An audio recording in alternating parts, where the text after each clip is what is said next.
उन्होंने सब राजकुमारों से कहा, मेरी गुरु दक्षिणा यही है कि तुम लोग पांचाल देश के राजा द्रुपद को बंदी बनाकर मेरे सामने लाओ। उसने मेरा अपमान किया था। बचपन में हम दोनों साथ साथ पढ़ते थे और गहरे मित्र थे। द्रुपद ने उस समय वचन दिया था कि राजा बनने पर वह मेरी मदद करेगा, पर राज सिंहासन प्राप्त करके वह इतना दंभी हो गया कि मुझसे उसने बात भी नहीं की। कहने लगा, समान लोगों में ही मित्रता होती है, एक राजा दूसरे राजा से ही दोस्ती करता है।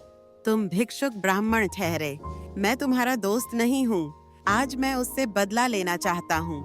गुरु द्रोणाचार्य की आज्ञा पाकर सभी राजकुमारों ने अस्त्र शस्त्र से सुसज्जित होकर द्रुपद पर आक्रमण कर दिया।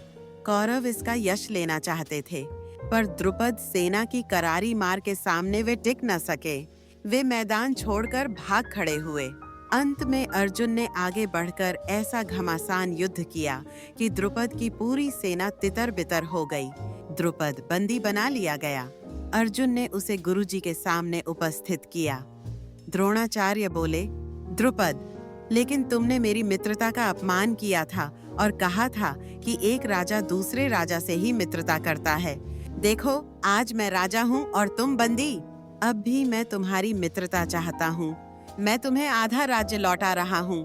अब हम दोनों राजा हैं और दोस्ती कर सकते हैं। द्रोणाचार्य की बातें सुनकर द्रुपद का सिर लज्जा से झुक गया। उसने क्षमा मांगी। द्रोणाचार्य ने उसका राज्य उसे पुनः लौटा दिया।